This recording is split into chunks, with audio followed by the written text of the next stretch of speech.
Tonight, a leaked memo reveals CNN employees were fired for coming into the office without being vaccinated.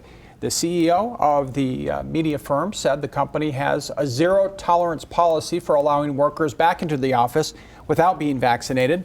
Employees are currently back on a voluntary basis with masks required in LA, Washington, D.C., and Atlanta. And as more and more companies are mandating the vaccine, many people are asking, can your employer force you to get vaccinated or fire you if you don't? Plenty of people have that question on their minds. Fox 6's Kim Passoff live at the update desk with an answer for us. So we spoke to a local employee rights attorney, and he has been incredibly busy lately. For the most part, yes, an employer can require you to get the vaccine and make you provide proof. But there are some exceptions.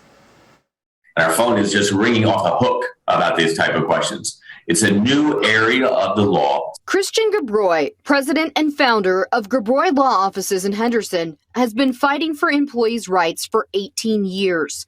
He says mandatory vaccination is a divisive topic right now. We have very sparse case law.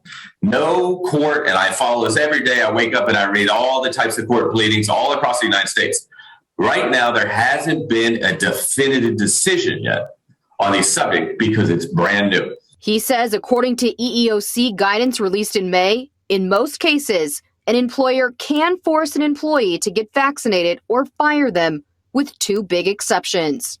If the employer has 15 or more employees, generally speaking, they can mandate an employee get the vaccination unless a reasonable medical condition or a reasonable religious accommodation. Medical exemptions to vaccinate are covered by the Americans with Disabilities Act, while religious accommodations stem from Title VII of the 1964 Civil Rights Act. If an employee just comes into, say, your office, the gambling industry says, I'm not going to do it, right? I'm not going to have the vaccine. I don't like with the vaccine. I hear about the vaccine or some type of outstanding obligation. Oh, the vaccine changes DNA, changes you. I don't want it to happen to something, to my grandkids or whatever. And I refuse to do it, employer. Under those circumstances, generally speaking, the employer can say, no, we require the vaccination.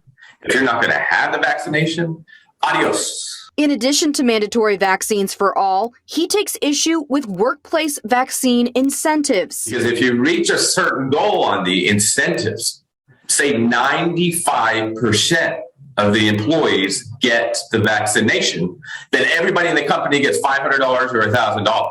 He represents people who are unvaccinated, others have found out, and it results in a hostile work environment. He says mandatory weekly testing can also be an undue burden. Right now, he's looking at that on a case-by-case basis. His overall goal, making sure employees' rights are not infringed upon. And I look forward to taking those cases. And I look forward to also getting jury verdicts for my clients for these employees and being some of the first ones to present these. And there are also other special protections for pregnant women. And the attorney also advises if you think you are being unfairly targeted to seek legal representation. Live tonight at the Update Desk, Kim Passoff, Fox 5 News, local, Las Vegas.